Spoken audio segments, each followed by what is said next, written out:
Ok, nous sommes live. J'ai déjà enregistré cette vidéo en français et je vais devoir refaire tout le boulot parce que ça n'a pas fonctionné. Apparemment, Zoom, je suis nouveau avec Zoom. Je dis Zoom depuis peu de temps. C'est ma première tentative avec Zoom. Donc apparemment avec Zoom, à chaque fois qu'on veut enregistrer une nouvelle vidéo, il faut relancer le programme. Si vous ne relancez pas le programme, ça ne fonctionne pas. En tout cas, la dernière fois où j'ai enregistré, où je voulais enregistrer une nouvelle vidéo, et cette fois-ci en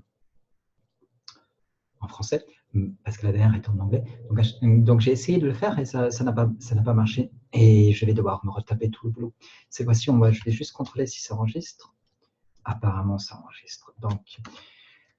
Donc nous allons parler du cours du Bitcoin et je vais vous donner mon analyse. Nous sommes entrés dans une zone sans échange, no trade zone. Alors, je vais vous montrer cette zone non échange, c'est celle-ci.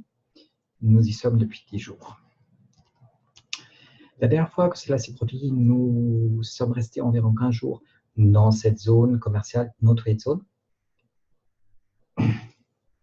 Ensuite, les cours se sont écroulés. Le prix, la dernière fois, aussi autour de 11K, cette fois-ci autour de 7K. Je vais vous montrer cela. Donc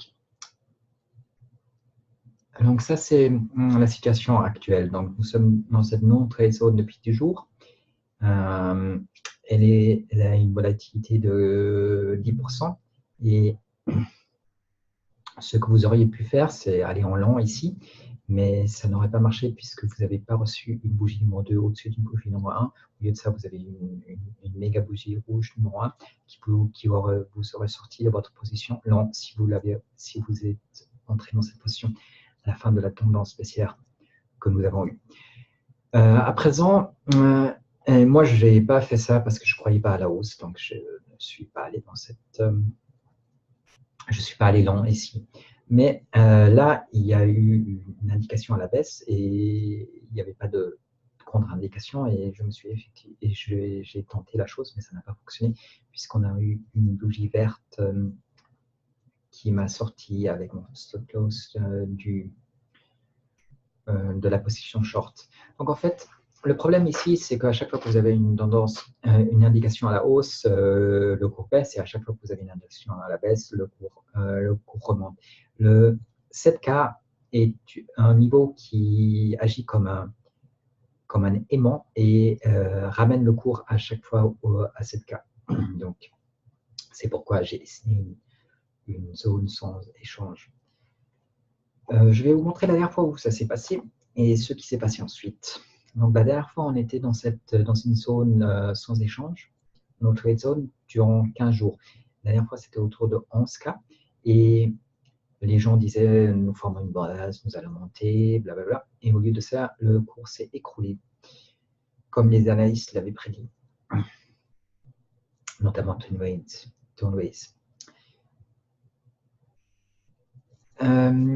Pour faire en short ce qui s'est passé la dernière fois, pour faire en court ce qui s'est passé la dernière fois, il y a eu des méga bougies overextended qui étaient trop étirées, donc il ne fallait pas les prendre. Ici, il y avait une indication d'aller short, mais moi, je ne l'aurais pas fait parce que la bougie était vraiment overextended. Ensuite, il n'y a pas eu d'indication d'aller short. Là, il n'y a pas eu d'indication d'aller long, puisque aucune bougie numéro 2 ne s'est échangée au-dessus d'une bougie numéro 1. Là, il y a eu une indication d'aller short, mais c'était une bougie d'indécision. Ensuite, ici, il y a une indication d'aller long et probablement que je l'aurais fait, mais la suite était, mon stop loss aurait été déclenché sur cette bougie numéro 1. Donc, parce que ça n'a pas marché, au lieu d'avoir une bougie 4, au lieu d'avoir une tendance qui se poursuit, nous sommes partis dans une tendance à la baisse. Donc là, le point d'entrée était quand la bougie 3 a été échangée au-dessus de la bougie numéro 2. Donc, on a été dans cette... il y a eu 15 bougies qui se sont échangées, 15 bougies d'un jour qui sont échangées dans cette zone de non-échange. Et ensuite, seulement ensuite, vous pouviez partir en short et avoir un short qui fonctionne parfaitement, puisque vous auriez été en short jusqu'à ici, à peu près, la bougie numéro 9. Et ensuite, la même chose, ensuite vous auriez pu passer en long. Mais Pourquoi je vous indique cela? C'est simplement pour vous dire que la même chose se produit, à mon sens, s'est produite, à mon sens, autour de 11 cas qui se produit actuellement autour de 7 cas. Demain sera une réinitialisation sur le graphique d'un jour. Ensuite, nous verrons si nous montons ou descendons. Ce que je vais vous montrer à présent. Donc, demain, le scénario suivant va se produire. Très probablement, nous allons avoir une bougie verte. Très probablement, c'est presque certain, puisque demain, c'est dans très peu de temps. Et nous allons avoir une bougie verte numéro 1 si nous sommes au-dessus de cette ligne que j'ai tracée. Donc, très probablement que nous allons être au-dessus. Donc, nous allons avoir une bougie numéro 1 verte. Ensuite, on peut partir vers une tendance à la hausse, un long.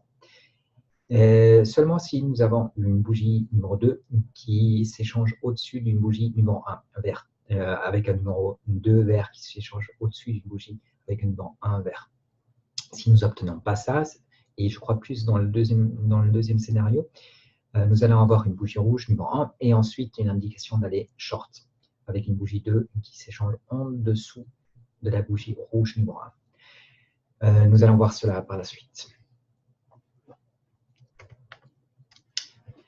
La probabilité que nous descendions est plus élevée que celle que nous montions, tout comme la dernière fois que nous sommes entrés dans une zone sans commerce, no trade zone. Donc, en gros, moi j'ai l'impression que les gens, simplement, ils veulent croire dans leur 7K comme ils ont cru dans leur 11K. C'est-à-dire ils veulent absolument croire qu'une base se forme. Et une base, c'est du pipeau. C'est vraiment, les gens qui vous racontent ça, ils ne comprennent pas grand-chose à l'analyse technique.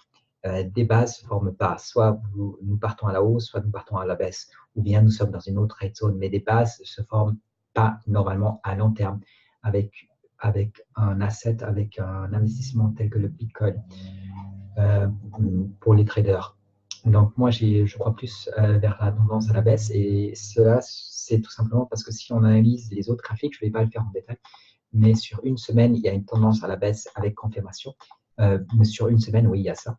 Vous l'avez sous les yeux, la tendance à la baisse avec confirmation a été indiquée ici. Bon, demain, on va avoir un reset. Non, pas sur un jour, on a ça. Mais en fait, vous avez ce que je vais vous dire, c'est sur un mois, vous avez une tendance à la baisse avec confirmation, très mauvais signe. Sur une semaine, vous avez une tendance, vous avez une indication à la baisse avec confirmation, très mauvais signe. Sur un jour, nous sommes actuellement dans une tendance à la baisse avec confirmation, mais demain, il va y avoir un reset, donc il va y avoir une tendance à la hausse sans confirmation. Et ensuite, nous pouvons partir à une tendance à la hausse avec confirmation ou bien de nouveau chuter et partir vers une nouvelle tendance à la baisse.